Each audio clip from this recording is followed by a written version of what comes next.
Seguimos adelante en Buen Día, recibiendo con el gran gusto de siempre al integrante de la fórmula presidencial del Frente Amplio, licenciado Raúl Sendic. Raúl, ¿qué tal? Buen día, ¿cómo anda? Buen día, ¿cómo te va? Bien, muy bien.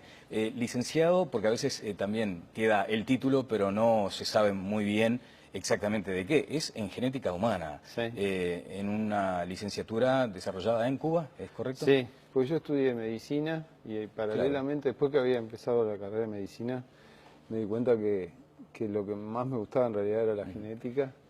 Hice la licenciatura, que es una especie de una carrera corta de docencia y de investigación, y estuve trabajando fundamentalmente en investigaciones. Después en Uruguay nunca pude trabajar porque cuando volví traté de terminar la carrera de medicina, me fui enganchando en la actividad política Y lo dejó después como lo abandoné. rezagado. O sea, pero en relación a la genética estuve trabajando un tiempo en investigación relacionada a las deficiencias mentales, digamos, que están vinculadas al apareamiento de los cromosomas sexuales. Son algunas patologías raras, digamos, pero que ocurren. Y bueno, incluso en aquel momento se publicaron algunos estudios de las investigaciones que hicimos, algunos de los informes sobre las investigaciones que hacíamos. Bueno, de hecho se ha transformado también en un asunto de campaña saber qué respaldo necesario necesita la investigación a nivel de la academia en nuestro país. Hay como un rezago también, más allá de algún avance que hubo durante este periodo. Hablando de genética, en su ADN político, ¿qué encuentra? Porque vino de aquel hombre radical del 26 de marzo a una persona más moderada. Hoy, ¿qué indica esa genética? Bueno, yo he ido tratando de ser coherente conmigo mismo, digamos, en primer lugar porque genéticamente soy frente amplista, digamos. Esa es la primera definición. Cuando el Frente Amplio ganó el gobierno, en el año 2005 lo ganó, en el año 2004 en las elecciones lo ganó con un margen bastante apretado, digamos. En aquel momento, en el que yo estaba en el 26 de marzo, el 26 de marzo tomó después una distancia importante con el gobierno que yo no compartí, no estuve de acuerdo, que fue el motivo de mi separación, porque nunca me imaginé, digamos, siendo frente amplista como era y como soy, que que el día que llegáramos al gobierno yo me iba a parar en la vereda de enfrente a tirar piedras al rancho de que estaban tratando de construir mis compañeros, digamos. Así que me sumé con mucha fuerza a la construcción del nuevo gobierno y a la gestión del gobierno, en aquel momento en ANCAP, después fui ministro de Industria y Energía. La experiencia de ANCAP fue muy positiva en el sentido de que ANCAP es una empresa que tiene vínculos con una enorme cantidad de sindicatos, con una enorme cantidad de empresas a nivel nacional y también tiene vínculos a nivel internacional muy fuertes, que aportan una visión del mundo, digamos, también muy global, digamos, y muy moderna, bueno, digamos, por las necesidades que hay de desarrollar proyectos, de vincularse con el mundo. Bueno, usted dijo acá mismo en su momento que había sentido mucho dolor por ese desmembramiento, por ese desprendimiento, y que además sostenía que seguía con aquellos paradigmas ideológicos como el antiimperialismo. Uno se pregunta en qué medida también a veces estar en la presidencia de ANCAP con grandes potencias no iba en contra de ese espíritu político, de esa ideología, digamos. Desde ANCAP nosotros, uno de los procesos más importantes que hicimos fue justamente el inicio de la exploración petrolera en el Uruguay. La exploración petrolera trajo al Uruguay a las empresas más importantes del mundo. Hoy tenemos el privilegio, digamos, como nación, como país y como economía, de que las 8, 9 empresas, 10 empresas más importantes del mundo en exploración petrolera están trabajando en el Uruguay. De ellas, 2 o 3 británicas. Así que hay que ser también muy pragmático cuando uno tiene que desarrollar ese tipo de proyectos y de inversiones, digamos, donde uno, en realidad de lo que se trata es cómo defiende en un proceso como ese los intereses nacionales, digamos, cómo trae inversión que el Uruguay solo no puede hacer y inicia procesos que el Uruguay no estaba en condiciones de hacer solo, pero a su vez establece los contratos que garanticen la soberanía nacional y que garanticen los intereses, la defensa de los intereses del país. Bueno, algo así como, más allá de que es un término de relaciones internacionales o de relaciones exteriores, la realpolitik hay que aplicar muchas veces en esos cargos. Realpolitik. Raúl, dígame, cuando venía acá como presidente de ANCAP no podía hablar de política. Ahora que puede hablar de política, vamos a remitirnos. Sí, seguramente vamos a hablar bastante de ANCAP. Primera observación. ¿Por qué no se vota una comisión investigadora a propósito de este déficit de 169 millones de dólares? Mire, yo estuve leyendo el planteo que hizo Ope Pasquet, y el planteo que hace Ope Pasquet se contesta con 3 informes, digamos. No me acuerdo si son 12 o 15 preguntas, cuando él propone la investigadora, y en esas preguntas hay varias preguntas que están relacionadas al balance que se aprobó. Hay preguntas que están relacionadas a los contratos entre ANCAP y ALUR, que son todos contratos que la empresa puede perfectamente remitirle al Parlamento, y son contratos y quieren conocer cómo se compone la paramétrica de los combustibles. La verdad que no, yo desde mi punto de vista que yo fui legislador, esto lo puedo decir porque fui legislador, porque si no hubiera estado en el Poder Legislativo no podría hablar de esto sin conocimiento, digamos, pero como estuve ahí, incluso integré una investigadora, yo integré la investigadora del sistema financiero cuando se cayeron todos los bancos. En realidad no se justifica desde mi punto de vista, y así lo consideraron mis compañeros del Frente Amplio, la constitución de una comisión investigadora para algo que son documentos que están a disposición de los legisladores y que ANCAP perfectamente se los puede remitir, y porque no hay nada para investigar. Lo y no es un gesto, quieren es saber. Claro, no es un gesto político valioso el permitir la conformación de una investigadora para que arroje aún más transparencia en todo caso. ¿Y no le parece que es habilitar, digamos, durante unos meses una especie de circo político, digamos, porque en realidad el objetivo es eso? Si lo que quieren saber son quieren conocer 3 documentos: el balance, la paramétrica y los contratos que tiene la empresa con ALUR, no se necesita constituir una investigadora para eso, y así lo consideraron los legisladores, pero lo mejor sería preguntárselo Claro, de hecho va a estar Daniel Martínez seguramente en breve acá, pero muchas veces va en esa línea el razonamiento del ciudadano común y corriente. ¿Qué se pretende ocultar? ¿Por qué no se integra una investigadora? ¿Por qué no se habilita? También podría ser, primero, no hay nada para ocultar, los documentos son públicos, incluso usted mismo, si los quiere conocer, a través de la ley de acceso a la información, lo puede solicitar, y ANCAP se los va a entregar, porque así ha ocurrido en los últimos tiempos, porque justamente el Frente Amplio habilitó una ley para poder acceder a eso, para que la gente común y corriente pueda acceder a esa documentación. ¿Usted considera que esto puede transformarse en un circo? Yo creo que tiene el objetivo de generar, digamos, un espacio con una investigadora, entre comillas, durante unos meses estar tirando políticamente, digamos. Pero así, supongo que así lo consideraron también los legisladores, y estaría bueno que sí, lo vamos a conversar acá. Usted mismo acá lo dijo, se debía este déficit a un ajuste cambiario, básicamente, ¿no? Un ajuste por inflación, la diferencia cambiaria. El señor vicepresidente de la República, Danilo Astori, en su momento dijo, bueno, merece ser analizado este asunto del déficit de ANCAP y no puede ser explicado solo por la suba del dólar, como argumentó Sendik. El déficit fundamentalmente lo voy a tratar de explicar con toda claridad. Bien. ANCAP tuvo un proceso de inversión durante estos 6 últimos años, 6 o 7 años en este periodo en que estuve al frente de la empresa. ANCAP construyó 10 plantas industriales, 10. La planta desulfurizadora, con una inversión multimillonaria. La planta de cal, 2 plantas de cal en el departamento de 33, que no existían y que ahora están exportando cal a Brasil. la remodelación de las dos plantas de cemento, la de Minas y la de Paysandú, la planta de etanol en Bella Unión, la planta de etanol en Paysandú, la planta de biodiesel en Paso de la Arena, la planta de biodiesel en Capurro y la planta regasificadora que está en construcción. Son 10 plantas industriales. Jamás la empresa había tenido un plan de inversión tan ambicioso en tan poco tiempo. Esto triplicó el activo de la empresa a lo largo de estos años.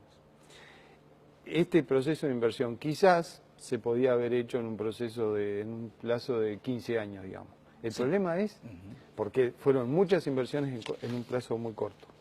El problema es que la empresa venía de 30 años sin inversiones. Nosotros, si no hacíamos la planta desulfurizadora, el Uruguay iba a tener que importar gasoil. Si no hacíamos la remodelación de las plantas de cemento, ANCAP se tenía que desprender del negocio del cemento y venderlo.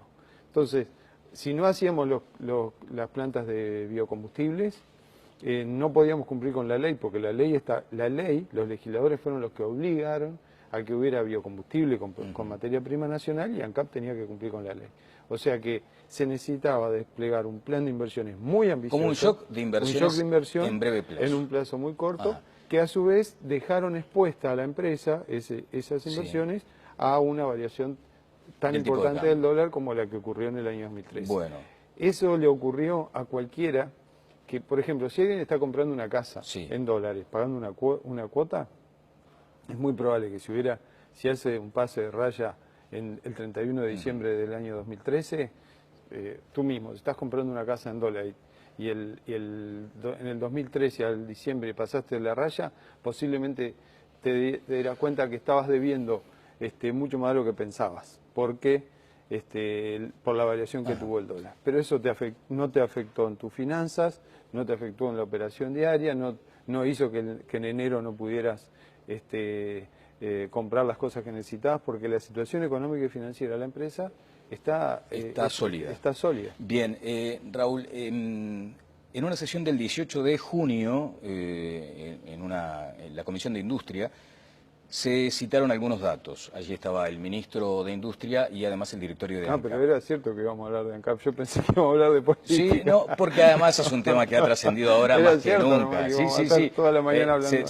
se dio al revés, pero me parece importante porque además es porque evidente que se le juzgará por lo que es también esta acción, ¿no? O esta gestión en ANCAP en un año electoral. Porque también está aquella consideración que dice, bueno, si hubo una gestión que de pronto despierta algunas... Yo no tengo problema en hablar de ANCAP. Pero ¿y cómo va a administrar el país? Pero como soy candidato a la vicepresidencia... Bueno, pero si le parece cerramos con esto, porque además me parece que la gente está... Con toda libertad. Con toda libertad. Y la gente está valorando mucho lo que usted hizo antes para saber con qué criterio va a administrar luego el país. Se decía allí esto que se denomina el ratio de endeudamiento, que había pasado, por ejemplo, en el 2005, de algo así como 0,40% al 0,72%. Y decía Pablo Dudala en aquel momento, ¿qué quiere decir esto? Quiere decir que debemos el 70% de lo que tenemos. No sé cuánto más vale ANCAP, el conjunto de su pasivo equivale al 70% de su patrimonio, habla de las inversiones, dice, francamente pongo en tela de juicio la afirmación de que las inversiones valen por sí mismas, de que tenemos más equipamiento. Y menciona, por ejemplo, una pérdida patrimonial de 300 millones de dólares. Una pérdida patrimonial, no. ANCAP lo que tuvo fue un incremento patrimonial a lo largo de estos años, es lo que acabo de mencionar. Y la verdad es que el diputado Dala, fue director de ANCAP en uno de los peores momentos de la historia de ANCAP, cuando ANCAP tenía un agujero negro en las estaciones de servicio en Buenos Aires.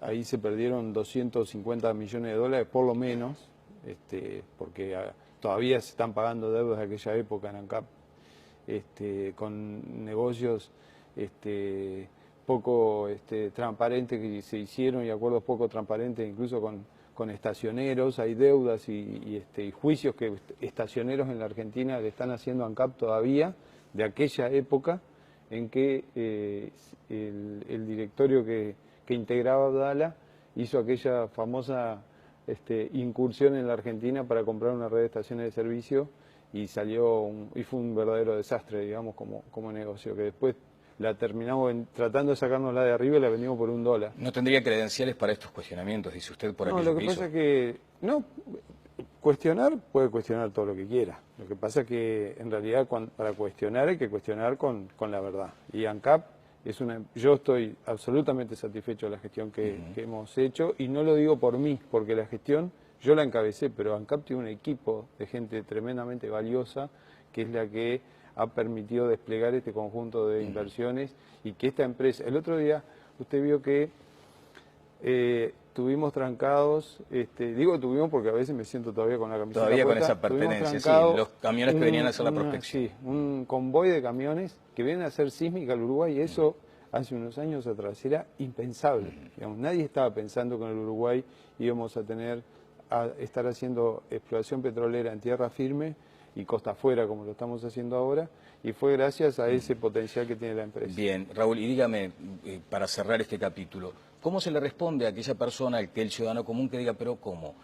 ¿Es monopólica ANCAP en la venta de, bueno, de hecho en la refinería, pero también en la venta de combustibles? ¿Cómo puede dar pérdidas a una empresa monopólica? Porque la empresa no dio pérdidas. La empresa tuvo un ajuste por el tipo de cambio a fin de año, que hizo que los números positivos pasaran a estar en rojo. Pero Bueno. la empresa en sí no es una empresa que dé pérdida. Y está vendiendo, y también hay que tener en Y no cuenta, hay porque a debilidad, veces dice, sí. tenemos el precio del combustible. No hay debilidad patrimonial. Y no, al revés. Hubo un Usted entiende que incremento hubo un incremento. patrimonial, se triplicó prácticamente el patrimonio de la empresa. Volviendo al ejemplo de la casa, es como que usted hubiera hecho construcciones para revalorizarla, digamos. Claro, y además hay un activo enorme la empresa está llena de fierros ahora, está llena de tecnología, llena de nuevas plantas, de nuevas industrias, y ahí y son inversiones. Alguna vez discutimos de lo que era gasto y lo que era inversión. Estos son inversiones. Estos son inversiones. Aquí, y además hay una cosa que le quiero decir. Estuve 9 años al frente de la empresa. La empresa factura 4.000 millones de dólares por año, 13 millones de dólares por día, y tengo la satisfacción de que no hay una sola persona que pueda cuestionar la honestidad con la que conducimos esa empresa. Bien, habla de amiguismo Pedro Bordaberry. Dijo ayer en una recorrida por el norte que en Alur, por ejemplo, había claramente amiguismo, que era innecesario comprar un avión, que para eso estaban las carreteras, para transitarlas también como él, por ejemplo. Sí, lo que pasa es que nosotros consideramos en aquel momento que era necesario comprar el avión para los desplazamientos. Es una avioneta, no es un avión. ¿Se está usando frecuentemente? Se está usando. La avioneta costó 200 y pico de $1.000. Costó menos que alguno de los semirremolques. Compramos 5 o 6 semirremolques en Bella Unión, de esos más duros para poder ingresar a los establecimientos cañeros, y gastábamos, y eso sí cuesta. ¿Y esa acusación de amiguismo, por ejemplo? No sé a qué se refiere. Alur es deficitaria de cualquier manera. No, Alur hace 3 años que está dando balances positivos. Con el subsidio incluido. No tiene subsidio Alur. Alur vende combustible, vende azúcar, vende alimento animal. ¿Pero tiene ese colchón estatal, digamos, Raúl? No tiene. No tiene subsidio. No tiene subsidio. No tiene subsidio. De Alur vende, Alura, de toda su producción, el 45% de lo que produce se lo vende a ANCAP, y el 55% lo vende en el mercado, y compite con otras empresas en el mercado. Lo voy a seguir confrontando con su pasado, ya no de ANCAP, sino en todo caso... no hay problema. No hay problema. No, pero vamos a algunas cuestiones que usted mismo acá lo dijo, y tenía que ver con el tema de los nombres y de los apellidos. Ahora está confrontando con alguien sin nombre y otro sin apellido. Después me explica eso. Pero vayamos a lo que usted opinaba de Pedro Bordaberry. A mí personalmente me gusta mirar mucho para adelante, y lo digo por los dos lados, ¿eh? Yo no lo acuso, no le pregunto a Bordaberry por el padre, porque yo creo que Bordaberry es una persona que es un gran actor político de hoy, un tipo que tiene un peso muy fuerte en la política de hoy, y que tiene una proyección política hacia adelante, y yo no le pregunto por el padre, ni pienso que eso sea algo que se tenga que utilizar en la campaña electoral, y porque tenemos mucho más futuro que pasado. Tenemos muchas más cosas para construir que las que tenemos que revisar, digamos. Con ese ánimo prospectivo creó esa institución, por ejemplo, ¿no? Uruguay 2030. Uruguay 2030. Ajá. ¿Y qué pasó? ¿Se fue a la zanja con esto de los apellidos y los nombres o no? No, porque, mire, Yo eso que dije ahí lo sigo reafirmando. O sea, imagínense que si quisiéramos hablar del pasado y de los nombres y de los apellidos, habría hasta libros para escribir. Pero bueno, no vamos a ingresar en ese tema. Porque sigo pensando lo que planteé, lo que dije ese día aquí, que tanto Bordaberry como Luis Lacalle tienen más futuro que pasado. Y ojalá que sea así. Creo que de todas maneras lo que dio trascendencia al tema de los apellidos fue que yo estaba haciendo una referencia a un tema que es muy importante, que tiene que ver con el proceso de infantilización de la pobreza que vivió el Uruguay a principios de este siglo. O sea, en el año 2002, en el año 2003 y en el año 2004, incluso cuando nosotros llegamos al gobierno, el 60% de los niños del país, menores de 6 años, el 60% estaba bajo la línea de pobreza. O sea, estaba hablando de esto porque yo hago este análisis en relación a esta ley de baja de edad de imputabilidad para los jóvenes. Hago este análisis. Si estos chiquilines, estos niños menores de 6 años, estuvieron bajo la línea de pobreza, con necesidades básicas insatisfechas, o sea, no tuvieron el suficiente cuidado, no tuvieron el suficiente alimento, no tuvieron la atención de salud que necesitaban, no tuvieron el estímulo, el entorno que los cuidara en aquel momento y que los protegiera. 6, para ser bien claro, de cada 10 chiquilines que hoy nos cruzamos en la calle, que tienen 16, 17 y 18 años, de cada 10, 6 se crearon en esas condiciones. Entonces, nosotros les tenemos que pedir disculpas, en realidad. Como sociedad, le tenemos que pedir disculpas, porque los tratamos muy mal cuando eran bebés, y cuando eran niños. Bien. Y ahora hay determinados sectores políticos que están impulsando una ley para poder mandarlos presos cuanto antes. Cuando en realidad lo que deberíamos pensar es cómo compensamos las carencias que tuvieron en esa etapa. Correcto. Entonces yo lo que digo es, estas políticas, los que llevaron a esta situación, quizás una de las peores consecuencias del modelo neoliberal que se aplicó en el Uruguay en esos años, fue la infantilización de la pobreza. Quizás de las peores, esa y la mortalidad infantil dramática que tuvimos en el país, en algunos lugares del país en aquella época, son las peores consecuencias del modelo que se aplicó por blancos y colorados a principios de este siglo en el Uruguay. Sobre todo en aquel extremo norte. Sí, pero mire que la infantilización de la pobreza era general. Entonces, los que llevaron a esa situación hoy son los que están planteando la baja edad de imputabilidad. Entonces, yo lo que digo es doble castigo. Los castigaron cuando eran chicos y ahora los mandamos presos. Bueno, para redondear simplemente. Entonces, aquellos tienen nombre y apellido, dije. Aunque ahora, dije, algunos no tengan ni nombre ni apellido, pero aquellos tenían nombre y apellido. A eso se refería. Esa es la aclaración. Digo, para completar esto, lo que usted opinaba de la calle Pou, porque ya que hablamos de Bordaberry, vamos a lo que usted decía sobre la calle Pou. En alguna oportunidad hemos hecho algún viaje juntos, algún foro, y eso permitió tener una buena relación y lo respeto mucho, creo que es un gran trabajador. No es un rival, digamos, un adversario para subestimar, creo que hay que tener muy presente que es un rival a tener en cuenta, que hay que trabajar mucho, que está bien posicionado, que ha venido creciendo y eso para todos nosotros, para los Frente Amplistas, es un desafío importante. Pero no había pensado en eso y es cierto. Cada uno igual ha hecho su propia trayectoria política. El más joven, que es Lacalle, también ha hecho su propia trayectoria, nosotros particularmente también y Bordaberry también. Bueno, queda claro que no hubo alusiones a los candidatos a la presidencia en este caso, de acuerdo a lo que usted ha dicho. Y me dijo acá también una cuestión que tiene que ver con lo político en cuanto a la conformación del Parlamento. Si no hay mayoría, para usted era una derrota. Si no hay mayorías absolutas del Frente Amplio, significará una derrota. Sin embargo, parece que el riesgo está hoy más latente que nunca. Bueno, no sé, yo creo que vamos a ganar con mayoría parlamentaria. Nosotros estamos trabajando preparando el gobierno. Incluso estamos trabajando en la idea de que el 1 de marzo, cuando Tabaré Vázquez, el presidente electo, presidente de la República, digamos, en ese momento, asuma, pueda entregarle al Parlamento un conjunto de propuestas para algunos de los proyectos más importantes que el próximo gobierno va a desarrollar. O sea, que estamos trabajando en eso que se llamaría el día cero. El día cero. Allí, ¿cuáles son las prioridades entonces? Las prioridades, primero, hay una serie de prioridades relacionadas a la infraestructura. O sea, tenemos que... También un shock de inversión. Un shock de inversión en infraestructura, público y privado, Ajá.